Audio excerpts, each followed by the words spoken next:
I took a stroll downtown this evening when I heard music echo through the night. So I started running so I wouldn't be too late. In the neon light, what the music gon' reveal through the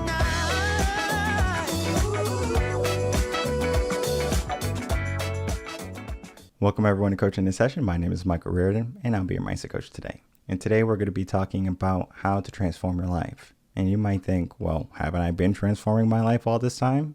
Yes, but now we're going to take it up to the next level. We're going to raise up the temperature so it might get a little bit hot in here. So hopefully you have the AC on and you're going to be cool, because what we're looking for is to get you into a new place in life with today's episode. If you're new to the channel, make sure to like, comment, and subscribe, and to share this video and or audio to help build a community of like-minded individuals that want to get to a more positive and stronger state of mind. When we are on that journey to our better self, to a new life, we have to understand something, that journey that we're on is going to be unique to us. Now, how we do it doesn't necessarily matter, but the main thing that we have to pay attention to is that we are doing it. Many people will ignore their journey, will ignore their calling, will ignore the whole entire world and just accept the little pieces that they were given. If I gave you 1,000-piece jigsaw puzzle and I only gave you 800 pieces, that jigsaw puzzle will never complete. So those 200 pieces are now scattered throughout the world. So we have to go on a journey to find those 200 pieces of the crossword puzzle. Now, you might find it in your hometown. You might find it on a different continent. You might find it in personal development or on this podcast. But understand that you do have to go out and you have to search. Don't be afraid to search. Don't be afraid to fail. We have to get into the mindset that we can transform our life to whatever we want it to be. No matter what someone says, no matter our circumstances, we can change that life. Now, it might take some time and some prep work to get there, but that's what coaching in session is, to lay out the foundation for you to finally start to build your empire, your dream life, whatever you want to call it, up upon that. Because if we don't have a strong foundation, then everything else tumbles and will just fall apart once it gets to a high level. We need to be prepared for that. And the best way we can do it is by doing the groundwork, by doing the personal development work, working on us, figuring out how our brain works, how it was developed, and then using what we have, getting what we need so we can find the place that we want to be. There's so much to mindset. There's so much to transformation. Because there's so much, I know I can't do it by myself. So today I'm bringing on a transformational coach, Makena Sage. And Makena is wise beyond her years. But what she will tell us in today's episode is that you're going to be just fine. Now, you might not know that right now, but with time, we can get you there. With love, nurture, care, we can accomplish so many different things. We have to make ourselves aware of it though. And if we can find that reason through all the chaos in our life, through all the mumbo jumbo that we were given, and we start to make that change, then our life can truly begin to transform. So here is an interview with Makena and myself.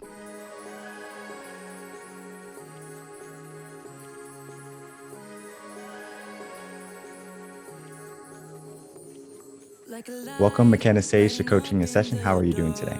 I'm doing so good. Thank you, Michael. So today I have you on as a transformational coach. In your own words, can you please explain what a transformational coach is and how you help the world? I think a transformational coach is my way of trying to come up with a 2-word answer to a very complex question that I think all coaches are like, how do I sum this up in just a few words? I would say that, if I had to give it maybe a few more words, we specifically really focus on supporting women, but we do have some male clients as well. So I like to say I help women create extraordinary lives. What that means is, I think I could tell a little story of just my life before. Felt like, I went to business school. I was going to go the corporate route. I was on this track and thought this is what you do to be successful, right? And I started making all these decisions from my head rather than from my heart. And there came a point at which I just started to realize like, this isn't the life that I really want to be living, right? Something's out of alignment here. And I feel like that was my time of living sort of what felt like an ordinary life, trying to fit into the box of like what people say you need to do to be successful, what I thought a great life would be. Fast forward, I ended up starting my own business. I was in online marketing. I was helping coaches and speakers and authors grow their businesses online, making great money at that point and had a lot of flexibility. And I thought maybe that's it. Right. And I started having panic attacks, anxiety, health issues. And there came this point where it was like, my soul was calling me to something more. And now I look back and I call that the call to the extraordinary. And I don't know if everyone has it. I don't want to make generalizations like that, but like the extraordinary doesn't have to mean some over the moon, over the top like life, but it is this like what your soul came here to do, what you feel called to. And so my work is really about helping people discover what that is and then step onto that path. I think you're right on track. For me, I was having a similar situation. Graduated high school. I got into a great job doing finance, accounting, making great money. But I remember my second year going in, I was just looking at the cement. I was just walking. I just remember seeing it like, whew, whew, whew. It was kind of like my whole life was flashing before my eyes. And I'm only like 19 years old. And I'm like, there has to be more than this. So I started my journey. I started my journey for mindset, being mindful, aware, finding peace, happiness, all of those different things. And it was a transformation for me where I had to get rid of the old person that I built myself up in high school and start over. And that change was a lot of work. I'm not going to say it was easy because you're basically starting over. And if you don't have a guide, it's very difficult because there's a lot of trial and error. And then you don't even know what the outcome is going to be because you're just like in the kitchen putting ingredients together and you hope it tastes good. For me, I was fortunate where as I went on that process of personal development and transformation, I was able to create something good. I think you're spot on with the soul because the soul has to be endowed with some type of belief is doing the right thing.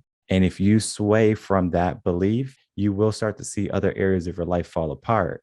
So it's kind of like that's that glue there. For many of my clients, I know it takes a trauma or a type of hardship for them to finally say something is wrong, right? And this could be grief. It could be a relationship, career change, whatever it be. That trauma there is basically the jump start to get people to where they want to be.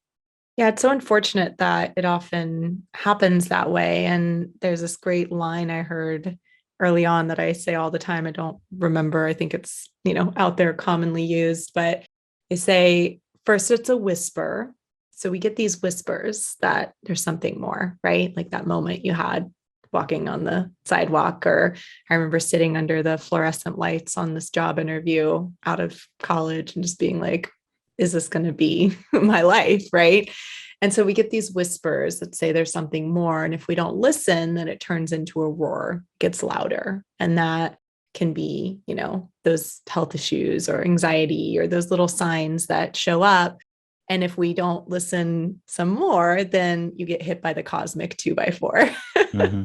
And I'd laugh, but it's true. Those are those moments for people where it's like life wakes you up and goes, hold up, there's something else you're meant to be doing here. And we talk about in our work. So I run a business with my mom, actually, who's my mentor. She's been coaching for 36 years.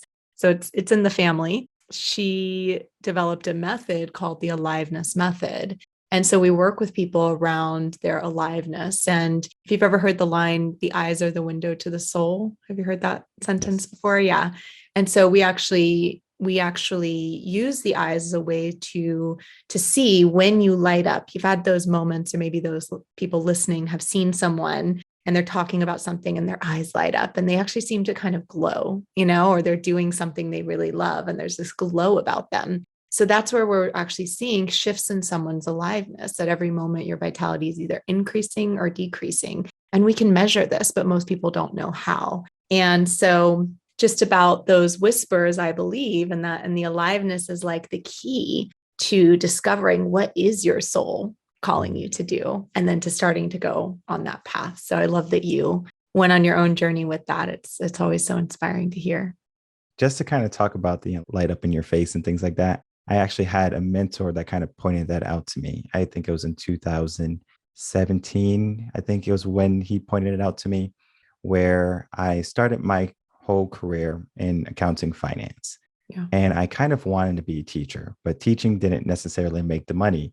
So I was like, well, let me do this. I'm going to get my accounting degree, my business finance degree, make a bunch of money. And then when I have a good amount of money stored up, then I'm going to be a teacher. And if I ever need money, I can do accounting, all that stuff, right? CPA work. Like I said, my second year of doing it, I was just dreading every single day going in. And I was like, this can't be it. So then I started teaching and I was just so much more intrinsically fulfilled. And I was like, this is it. This is what I'm supposed to do. And then, so I was a teacher for, I believe, 6, 7 years at this time. And then I had a trauma in my life where I had a decision where I could keep on teaching or I could spread my wings and do something different. Where I basically decided was I was going to leave teaching and I was going to do something different. And that's a whole story in itself. It could be for a different show. I talk to my audience members all the time about this, so they know. What I learned was it wasn't so much about whether I did accounting or teaching. It was all about me being able to spread my wisdom, spread my knowledge to anyone. I didn't have to be in a school where I was teaching elementary or I was teaching high school or middle school. It didn't have to be that. It could be me and you having a conversation, working with a client, working with a classroom on how to be mindful, etc. And so after I left teaching, I went on that journey again of being mindful, of trying to find myself again to a deeper level though at this time, because I was already probably on my fourth mindset shift just throughout my whole entire life. And then I was like, well, I need money. How do I make money? I know how to make money, accounting, finance. So I went back into it and I didn't hate it. It's just that it wasn't fulfilling to me. And so I would just try to get my mind to think think of the positive. And it worked to some degree. I learned so many different things in probably the 6 month stint of me being back into accounting and then finally leaving again was because I had a meeting with a retired GE executive. And this is a big head honcho guy. He's retired. He just turned 62 at the time, and he was getting ready to retire. And so him and I had a lunch meeting and we just talked. We talked, I think, for like almost 3 hours. And when I talked about the difference between what I do for finance and accounting, how I can help him, et cetera, it's a business meeting. Then I talked about what I did in my past education. He was like, this is probably like 75% of the way into the meeting. He goes, I think you should go back to teaching and education. And it was just because he's like, every time you talk about it, you light up. And he saw that in me. And then it got me thinking. I was like, you're right. And then from that point, him and I kept a relationship where he was able to keep me true to who I was supposed to be because he had already mentored many young people. And so he knew how to do it. So having that type of guidance was essential for me to say, hey, you know what you want to do. So why do you keep on switching back and forth? And it wasn't until he made it very clear to me, this is what you're supposed to be doing. And having someone make it clear for you, it's like an eye-opening experience. I love that story. What a gift that you had that. I mean, so few people do. That's why I'm particularly passionate about this work because, in my experience, I grew up with that understanding of aliveness. And my mom teaches this and she's been, working with people all over the world for decades. But I had gone a very different direction and thought, I don't want to do that due to some challenges in my teens and everything. I just kind of swung the other direction and was like, I don't want to be a coach. I don't want to have anything to do with this, even though I loved it when I was young.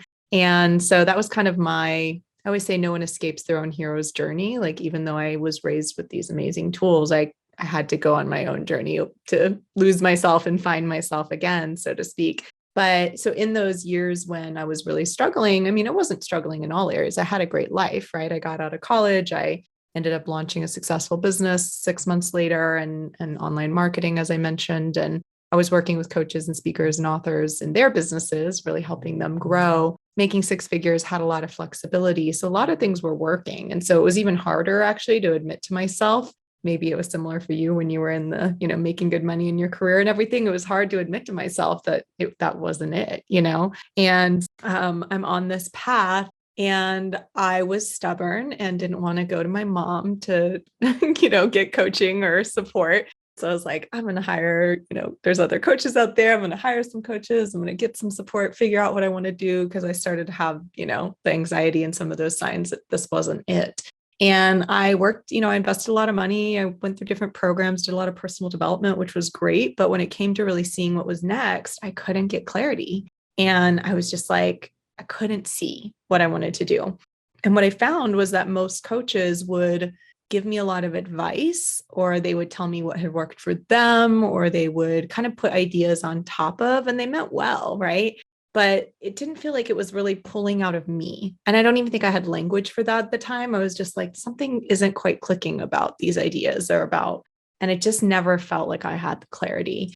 And it took, honestly, I have a whole long story around all this, but I finally thought, well, maybe it's coaching. And I decided I was going to try to start a coaching business, and I flopped completely and was super embarrassed. And so went back to my marketing, kind of like you went back to your CPA work, and did that for a while. But it got to a point where I was having literally daily panic attacks, and I was spending a few minutes every day, like thinking I was dying. That's how intense the anxiety was. And I was just like, man, what is going on? Something's got to change. And luckily, in my case, my mom stepped in and she was just like, I can't sit by and watch you try to figure this out on your own anymore. And I had this experience where she led me through a coaching experience that I didn't even know she was coaching me at the time, because every time I would try to figure out what I wanted to do next, she would distract me. We were on a trip in Costa Rica, actually leading an event, and I would be like trying to figure out what I wanted to do next or what my next steps were. And she'd be like, let's go for a walk on the beach. Let's go get a massage. Let's go do this. And I was like,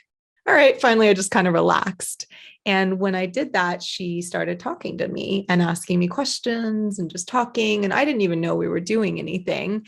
But what do you know, over the course of 2 days, my whole life stretched out in front of me. I saw exactly what I wanted to do, because I knew deep down I was just afraid to look or to fail or whatever it was, right? And so having this experience of someone pulling out of me what I truly wanted to do and reflecting back to me where I had that light and aliveness, even though I had grown up with it, it was different to come back to it as an adult. And that's, I think, the power of this tool. I love that you had that experience. It's part of why I'm so passionate about the work I do, whether it's, certifying people in this method or just coaching people directly in our programs, is because most people don't have that. They don't have the synchronicity of meeting someone like that mentors them in that way, or growing up with a parent who can do that for them. And so I'm just like, everyone needs that opportunity to have that reflected back to them, because otherwise they're sitting there in their lives feeling stuck,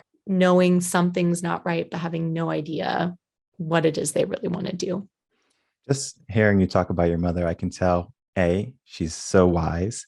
Mm-hmm. B, she has a high level of emotional intelligence.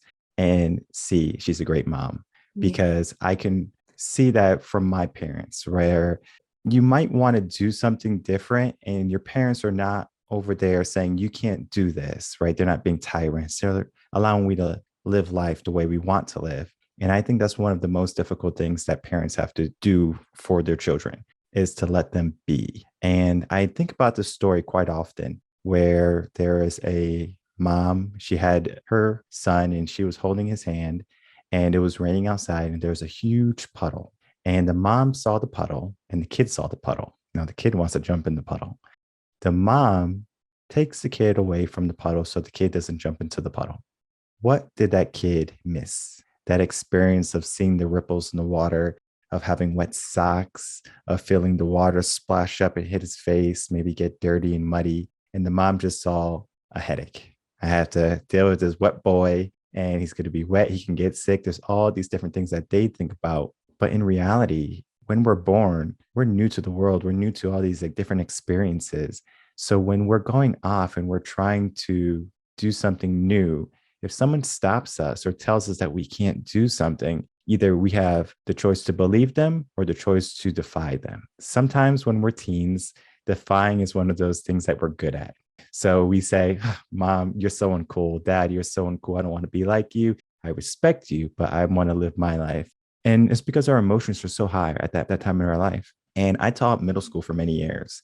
And you can tell just from those hormone shifts you can see how emotional they are. And the only way you can get through to them is by understanding where they are and then moving accordingly with that. Because if you try to forcefully take them out of that zone, you're going to meet rebellion and you're going to not be able to interact with that child ever again. Or if not ever again, it's going to take a very long time for them to finally realize, okay, this guy or this person is really having the best intentions for me. And your mom always had the best intentions for you. Just sometimes we don't see that when we're teens, especially our peer acceptance has to be there. So we're looking at our friends, we're trying to fit in, we're trying to be the people that we think we are supposed to be. Society has tricked many people to go down a route that they're not happy with.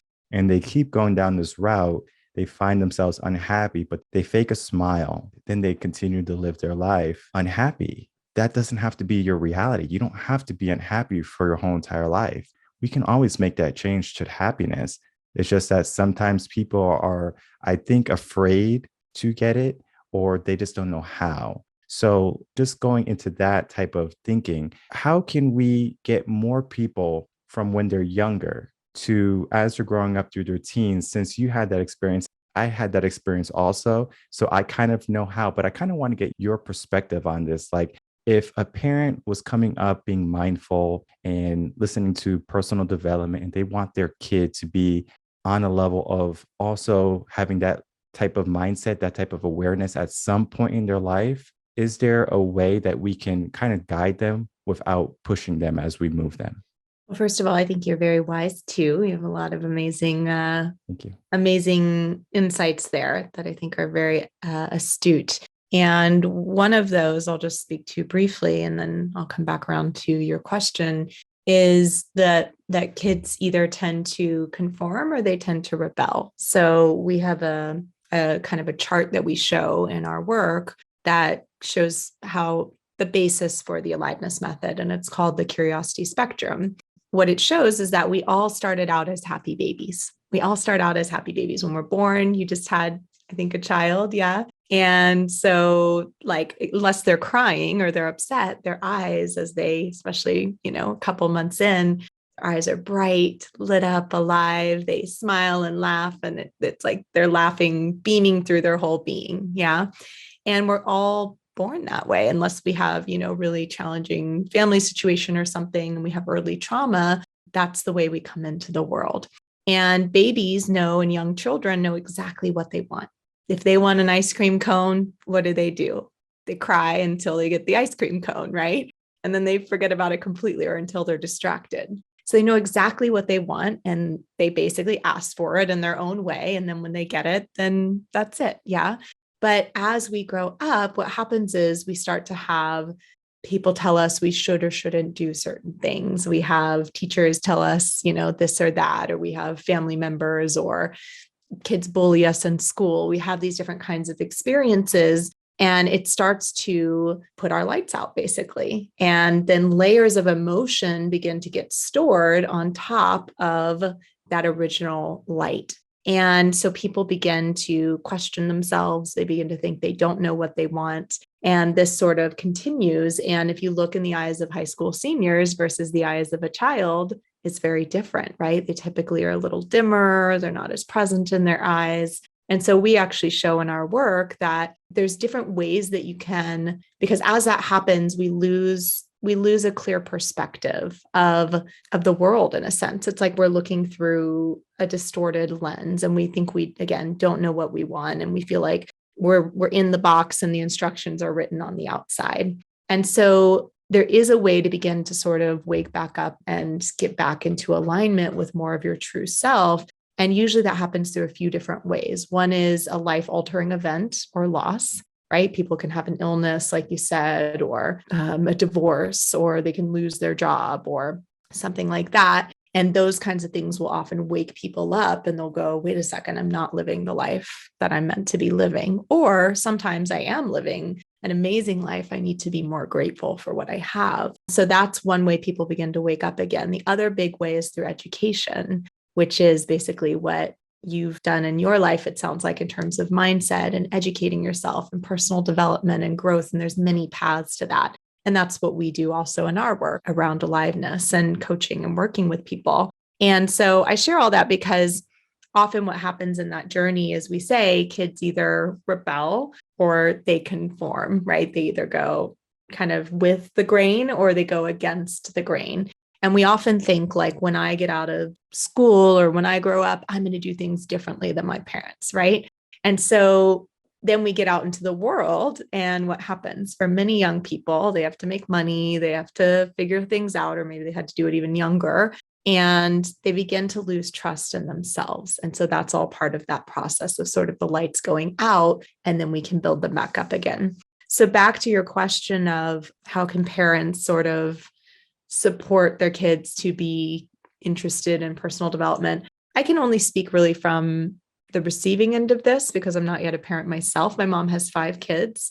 I would say the biggest thing that she did from a young age, and I know I still went away from that, and that was due to a lot of different sort of outside circumstances and stuff. I don't know if that would have happened if not for certain situations, but from a young age, I was really interested in her work, and I would sit in the seminars with all the adults. I was starting at 7 years old, participating in her month-long trainings with all adults, CEOs and people from all over. And they were like, what is a 7-year-old doing here, right? So from a young age, I was really fascinated and wanted to be a part of it. But that wasn't true of all the kids. She really looked to see for each of us, like what were we passionate about, interested in from a young age, and then really fostered that. So I think, you kind of touched on that as well, like understanding where a young person is coming from.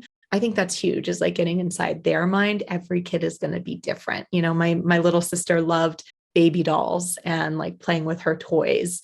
And so we would have kids camps, there would be the training going on, and then people would bring their kids so all the kids could play together while the parents are in the seminar. So my sister spent her time in the kids camps. Well, what do you know? She grew up to be a parenting coach and, family systems coach. And my other sister loved music, and she's a musician, you see. So really fostering those, like, what your child is passionate about. And I think apart from that is like, depending on the kid and depending on their age, this is true of most people, not just kids. It's like if we try to tell someone they should do something, most people don't want to do it, right? They feel like defensive, or they're like, I don't, they have to kind of come to it themselves. And so I think it's more for a parent about like living what you preach, so to speak, and just sharing what you're learning in an excited way, and like sharing and living it so the kid sees that, and they sort of start to make their own conclusions about like, oh, I see so-and-so's parent over here who's really unhappy. And then I see my parent who's doing all this, and like, they really seem happy, So they start to make these connections. And then I think some will find their own way to that. And even if they don't at first, many will come back around to it in the end. There's so much to education. There's so much to childhood development, just development of the mind and the brain. And we have to understand that if we want to kind of make the moves for children and adults to get into a state of mind that they're going to be happy with. It's not that we want them to get there. They should want that for themselves. A child is going to primarily learn from their environment and the behaviors around them from the moment they're conceived in the womb all the way until they're about 7. Now, around 7, 8, they start to look at the world now. So year 7, you're seeing your mom. She's taking you to all these seminars with all these adults. You're starting to see the world now. And then you're able to take that, and they're just basically seeds at this point, because you're like, okay, I have this here and I have this here. And you just have all these wonderful seeds that you're getting from all these adults and all these different workshops and seminars that you have been. But it doesn't necessarily mean that they're going to sprout immediately. So you're going to kind of go along, you're going to find friends, you're going to find family, your brain develops, it looks for peer acceptance, and then it kind of moves in that direction for quite some time because emotions become very high at that point. So our thinking lowers, our emotions go up. So it makes it very difficult for us to make sound decisions. So I don't know if you ever heard of this. Don't go to the grocery store when you're hungry, because you're going to leave with a bunch of junk. So it's the same as with the mind. When we're overly emotional, we might not make the most logical choice. That's just the way the brain works. Can you work on that so you can be super emotional and still make logical choices? Yes, but that is like neuroplasticity at its finest, changing how like basically how your whole brain is wired. So when you get to that point, that's probably years and years of personal development. But for a child, they're going to be looking around them. So we have to be good role models. We have to show them the right way to do things, and also show them that just because this is the right way, it doesn't mean it's the only way. And I think one of the, it's multiple sayings that I think I wrote a blog on it or did a podcast on it. There's multiple dangerous sayings. Number one, I'm going to give my child a life I never had. That's a dangerous saying. A parent should never say that. The next thing is, it's always been done this way. Those two sayings are very dangerous. Don't say those, because when you do that, the first saying is, I want to give my child a life I never had. Everything that you had up to this point made you who you are. So that means you don't accept who you are. You have to, right? Because I'm sure you might be at a point in your life where you might not be completely satisfied, but you're on that journey to getting there. Because the first step to betterment or to happiness is realizing where you are. So you might say, I'm not happy with my circumstances. I want to change. So we make that transformation versus I'm not paying attention to my life. I just kind of go through the week. Monday, I hate Monday. I wait for Friday, TGIF, turn up. Saturday and Sunday, I'm relaxing. Monday again. And I do that for year after year after year until I'm 65, and then I retire. And I was fed a belief that at 65, I should be happy because I get to retire. But happiness is not at a destination. Happiness is going to be within you in that moment. Where do you want happiness to reside? And many people put happiness to be one of those fleeting and distant things. I know for me, when I was in high school, happiness was in the future. It wasn't in high school. Yeah, I mean, I had a good high school life, but I was always thinking, when I graduate, when I get a job, when I get a house, when I have 2 dogs, or all these different things. I wasn't worried about being happy at that moment. I took it for granted. And many people take time for granted until something happens. And you said it, trauma, a loss, a career loss, whatever it be. Trauma is one of the best igniters to change your mindset, to change your way of thinking. And I think it's sad, because why do we have to wait till we're broken to be repaired? Why can't we do maintenance work? Why can't we say, I'm not broken yet, but I want to be better, right? I want to upgrade myself. I want to evolve. Many people wait till it's too late or until they're broken, and then they try to do the repair work. Well, typically when if we look at dentistry, for example, you're not going to wait till you get all these cavities in your mouth and say, I need to start brushing my teeth. No, you're going to brush your teeth 2 minutes in the morning, floss, 2 minutes at night, floss. That is the routine. And then when you go to the dentist, everything looks good. I like that. Versus, so you have a cavity, pain, ouch, this sucks. Life doesn't have to be filled with pain, even though pain can equal failure and failure equals growth. Our minds are sometimes looking at failure as something that is negative, something that is bad. And for me, in order for me to transform my life, I had to have failure. Failure was one of the best lessons for me. And to this day, I seek failure. I could fail massively every single day. It would suck, number one, but I would grow at an immense rate. But sometimes circumstances of how you do things, how you plan, might not lead to that massive failure every single day. And it takes a type of mindset to seek failure like that, because of course you don't want to fail every single day and you have no successes. But if you are on a road, and you know it's going to be a tough road, and you understand that eventually something good is going to happen, then we can remain optimistic, hopeful, and then we have that belief. And I talk about this quite often, is that when it comes to belief in transforming our life, we only need one person to believe in us. Now, it could be ourselves, it could be someone else. Now, sometimes we have a difficult time believing in ourselves because our subconscious mind is so powerful. We might have been conditioned in a way of thinking that's not conducive to production. So we need someone to kind of jumpstart us. So that's why having a coach, a mentor is vital for us to get past that way of thinking and then to an elevated way of thinking. Because critical thinking is one of those things that are kind of lost nowadays. Absolutely. Yeah. So much goodness in what you shared there. But I think the importance of support is the last point you made there. And that's huge. I mean, obviously it was on your journey at different points and hugely on mine when, in my case, my mom came in as my mentor. And I see it all the time, and not just like a mentor or coach. I think that's incredibly powerful, but also community, who you're surrounding yourself with.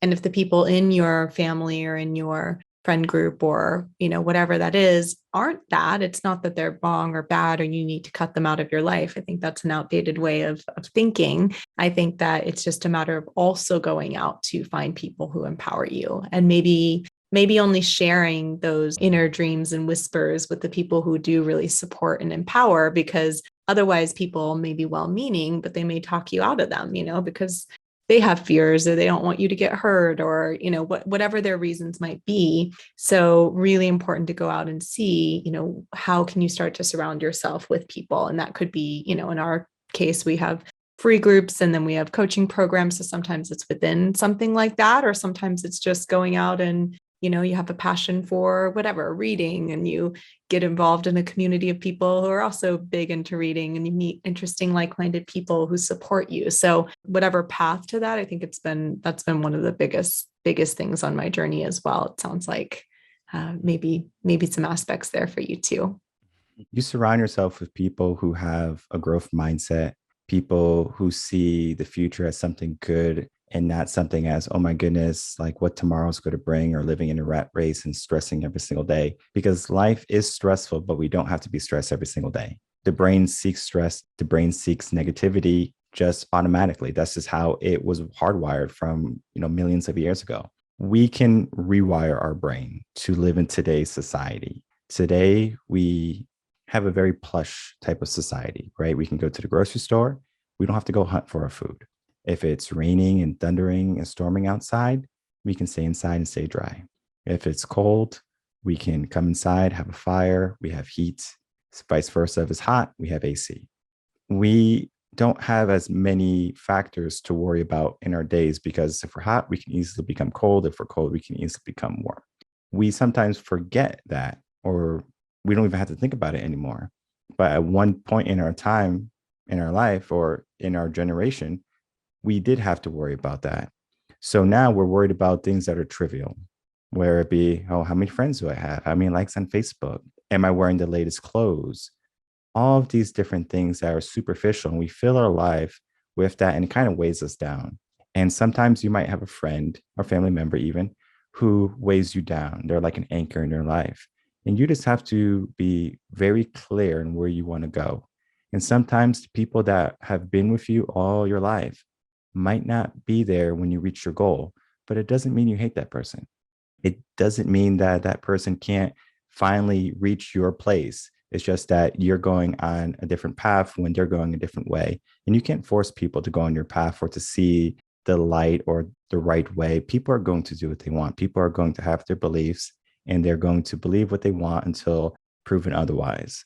When it comes to coaching, it's interesting because as much as I would love, to shake everyone saying you could be successful and you don't have to have these self-doubts and limiting beliefs in your mind, it's almost like you have to coerce them in a certain way. It's almost like a magic. And I mean, I learned this in my education career, thankfully, where you have so many different personalities, and how you have to approach them, the words and the terminologies you have to use might be different from person to person. So you do have to identify their energy level, identify their mindset, and then understand where they want to go, and then help guide them there. So I know that's some work that you do as a transformational coach, is helping people get to where they want to be, to transform their life to maybe a better place, a more happy state. There's just so much to mindset and to transformation. And it is going to be up to some interpretation, but the end result should be positive.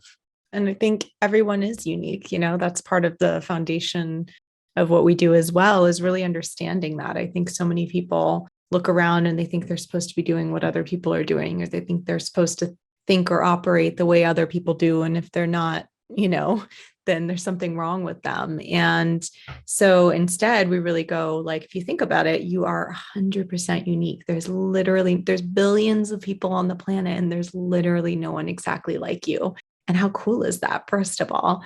And secondly, there's a framework that my mom's been using for many years or decades, that when we started working together, I was like, we need to turn this into a quiz, because I just thought it'd be cool for people to figure out like what's their kind of makeup. And so we call it the World Changer Quiz, and it's free. I can give the link in a little bit, but the quiz is really to find out. We say, what kind of world changer are you? And I don't mean that like you have to go out and have some huge mission or whatever. Like people might be listening to this going, well, I'm not a world changer, right? Our belief is that everyone is actually a world changer, that the more you go for what you want in life, the more you get what you want in life, the more people want to give back, and they want to support the people in their life, or they want to make a difference in their community, or at least the people who are drawn to personal development typically have that in them. And so it's really about identifying what we call your talents, your top talents, and then your success motivators. And so most people use it and apply it to either a career or business path, but it can also be applied in other arenas as well. And when I really identified what that was for me, it was like really liberating, because for me, I found out I'm a connector. And my motivator is wealth. Now, most people hear that and they go, oh, well, she's all about the money, right? So there's a lot of stuff around the motivators we have to work out, because one of them is shine, which is like about going for not necessarily fame, but for like influence and making, having influence in a certain arena. And so there's all these kind of stigmas around them we have to work out. But when you can really own like, oh, connector, let's just talk about that one. I used to do a lot of things that were very behind the scenes. In my first business, I was very much behind the scenes working in people's businesses, and I was really unhappy there. And it's not because I wasn't out in the spotlight. It's not that, but just something wasn't quite aligning, right? I was burning out. I wasn't fulfilled. And some of that had to do with my aliveness. Some of it had to do with my talent. My talent is connector. And connectors are all about people. We're the people, right? Like I am happiest when I am meeting people, hosting events, going out and talking to people on podcasts, whatever it might be. That's what lights me up the most. And that's where I'm truly in my zone of genius, you see? And so the quiz is just a way for people to see what is your zone of genius. So when I saw that, I was like, oh my gosh, I'm doing all these things that we would consider more an arranger, which is one of the other talents, more of an arranger's gifts. And I'm trying to fit myself over here into this box, and it's not really working. So I just wanted to share that as a fun tool for anyone who's listening, who maybe is kind of on that personal development path. You might have taken a million other assessments, but I feel like everyone gives you a little piece, right? I've had people take it and go like, wow, that was really an aha moment. I saw that I'm actually this, and then we talk about if you have people around you and you are doing, let's say, a project together, or, like a business or something, then you want to find people with the other talents to create your sort of winning team. So there's this great synergy and collaboration. Or if you understand what your kids are, what your family members are, then it gives you a different way to relate to people. One of my favorite quotes is, the Einstein quote, if you judge a fish by its ability to climb a tree, it'll go its whole life thinking it's stupid. And that's kind of what it's about for me, is like really learning who you are. Who are you really? And what if you owned that that's the most brilliant thing about you, and not like, something terrible to be changed. So if you're curious to take that quiz, it's worldchangerquiz.com. Yes, there's so many types of quizzes, and there's so many tests that you can take to help identify who you are from a statistical standpoint. I know there's a print test that I took. I talked to the owner of the print. His name is Paul, and he wanted me to be a coach for him. We just have a different mission, so it didn't work. Great guy. He wanted me to take the test, and so I took the test, and it's like 98% accurate of your inlaid type of thinking, your motivators. All of that's inlaid. Now, I will say that you can change whatever you want. So if you don't like something, you can change it. It's just that you have to understand, is it in alignment to the soul? Or do you really want to change this? Sometimes people don't want to change it because sometimes it doesn't matter. For example, if you have an ego and you're a businessman, it might not matter to you, especially if you're in like finances and stocks and you just want to sell. It might not matter to you. But for me, my ego wasn't helpful for the type of business that I wanted to do, educational growth. So my ego had to kind of be put away to never really see the light of day, because it doesn't help me at all. Now, if I want to have it, it's just one of those things that I have to battle every single day. And then I just recently took the Clifton test. I had someone want me to take the Clifton test. So I took it, and we just talked about my top 5 different types of assets, or I guess you could say my forward way of thinking, just from having conversation. He could say, yeah, true. And you might get a low score on something, but it doesn't mean that you're not that, right? So understand you might have an inclination right now of what you want to do in your life. You might not know how to do it. And I think that stops a lot of people. They just don't know how. And sometimes a test, like a quiz, like the one you're talking about, can be that how. It's kind of like, I took this quiz and it's like, yeah, this quiz was that light bulb for me. And then you took the quiz and it kind of woke you up. It kind of said, hey, you're good at this. Do it. Versus, I don't know how to start. And many people get to that point. They don't know how to start. So they don't start. That's one of the greatest sadnesses, I think, is that many people have so much potential, but they just let it dry up and they just, leave it under the table. Yeah, I think people think, what's so special about me? Like, what do I have to offer? Right. And that's some of the mindset stuff you're talking about. And that's where a quiz or something like that can be great to sort of just point out like some of the things that are gifts about you. And I love that you brought up ego, because I have an interesting belief about the ego. And that is that the ego isn't actually, it can be the thing that makes people boast or makes them, bravado or whatever, but it's actually the part of us that in most cases, it's also the part of us that tries to keep us playing small. The ego is kind of like this part of our mind or our psyche or whatever you want to call it. A lot of people think, well, I don't have ego, right? And they make ego a bad thing. Ego's not intrinsically a bad thing, right? It can be used in all different ways. But often when they're saying like, yeah, I have all these fears and self-doubts, and that's actually your ego. That's kind of the smaller self talking to you, saying, and a lot of times you see people with the biggest quote unquote egos actually have the most self-doubt, and they're sort of overacting to play out. So I just like to share that, because I think people think like, yeah, that's a bad thing, or and it's a part of you. And usually the ego is trying to keep you safe.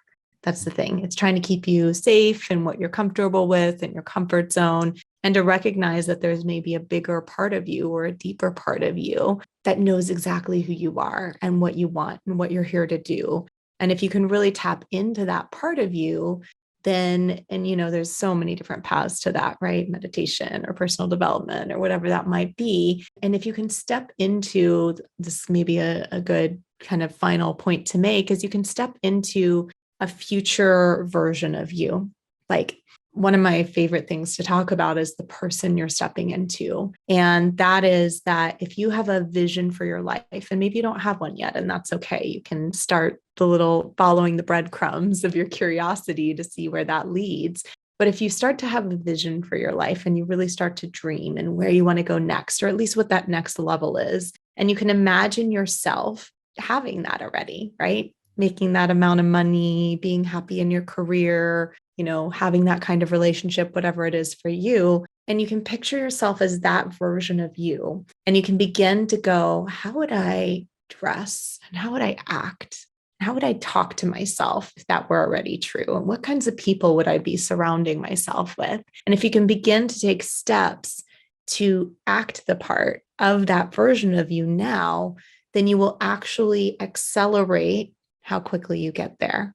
And so that's sort of in this vein of just like seeing and believing, and not sort of listening to the ego, but really beginning to just assume, well, what if it did happen? And what if, I was there already? How would I act? And so when you be the person who has those things that you want in your life, then automatically you begin to take the actions, and automatically sort of the steps start to follow. So I often have people give them a name, give your person you're stepping into a name. So my current one is Audacious Eve. And Audacious Eve is like, audacious is an energy of just like putting myself out there and being more fearless and going for it, that I really wanted to step into. And I feel that I'm living into her more and more every day. So it just gives you a little like mental reminder of like, oh yeah. And you don't have to share it with anybody else, right? You can keep it to yourself if you want. And you can change it every year or so, whatever fits for you. But it's just kind of a fun exercise around that. And I love what you said about giving yourself a name. It's like, if you're learning a language, they also recommend to do that. So for me, when I'm doing Spanish, I'm not Michael, I'm Miguel. And I get into that mindset, and it's so profound, just the way you just do that switch and then you're that different person. For me, the ego is going to be more like an unconscious motivator, where it's just that underlying blanket statement that we give ourselves that keeps us in our comfort zone, that keeps us where we are. And it's essentially an anchor Sometimes the ego can be good, sometimes it can be bad. Like I said, it does depend on the circumstance of the person, because sometimes a person can keep it and they might not be a very friendly person and they don't really care if they don't have relationships, where you might have someone who really wants to start a family and to be friendly and have a lot of friends. Success is different for everyone. My definition of success might be wildly and drastically different from your definition of success, but it doesn't mean that your definition is incorrect, because we all have a different person. And so you're Audacious Eve and I might be Magnificent Mike.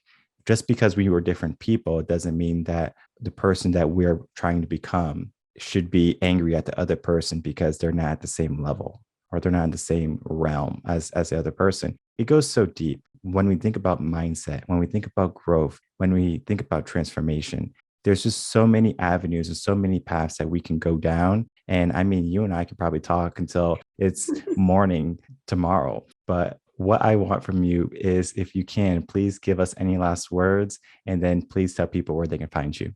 Last words. I mean, I think listening to this podcast is a great start. Wherever you are on your path, I would just say follow your curiosity. Where is your inspiration and your energy kind of leading you? And those are the little breadcrumbs of your aliveness. We say aliveness is the compass that points the way to your most extraordinary life. So it's like you have this internal guidance system and it always points to your true north. And so just keep following those little clues. And, we never get there, so to speak, but your life will become more and more extraordinary every step of the way. And where you can find me, obviously the quiz is a fun one, worldchangerquiz.com. And if you want to find me, follow me on Instagram. I'm at Makena Sage, MakenaSage. I always share that just because if you want to message me, I'm an open book. I'm here for you, and you can read and see some of my content there. We have websites and Facebook groups and all kinds of stuff, but I won't overload your people with those. No problem. I will overload them anyway in the description box. Okay. So it will be in the description box. I'll give them all to you and you can share them with them. Yeah. Please. So I do encourage everyone to check you out just from our conversation. I know anyone who reaches out to you is going to be in wonderful hands. You're very caring, you're kind, you're passionate about what you do. And that's exactly what I look for in a coach. And I know it's going to be exactly what anyone who's listening to this episode is going to be looking for. And you have it. So I encourage people to reach out to you. Thank you so much again, Makena, for coming on. Great conversation. And, if you need anything from me in the future, I'm here. Thanks, Michael. Thanks so much.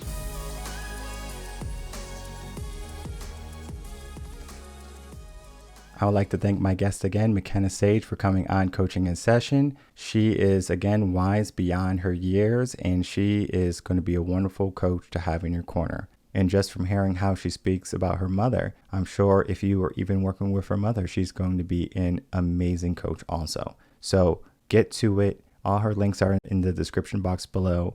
Of course, if you were looking for mindset work, coachinginsession@gmail.com if you wanted to ask me a general question, or if you wanted to jump straight into one of my membership plans, head over to reverendconcepts.com and we can get you the coaching you need. No matter what you choose, whether it be with me or one of the other wonderful coaches I had in Coaching in Session, you're going to be in good hands, because you just have to find someone that you resonate with. Now, you might resonate with me, you might resonate with one of the other coaches. It doesn't have to be me. It could be Makena. It could be anyone else, because my goal is you. My goal is for you to get to the best place possible. And also share this episode with someone else so they can also get into that understanding of there is someone that I'm going to find to be compatible with. And then once you find that coach or that mentor or that guide, stay with them for as long as you need to in order to change your mindset, to change your life. And then you're going to start to see that the world that was so dark and so dim begins to light up, because you decided to transform your life and evolve into something more. What are you waiting for? My name is Michael Rearden. I'm a mindset coach. If you have any questions, you can email me coachinginsession@gmail.com. I will see everyone on the next episode of Coaching in Session. Until then, everyone, take care.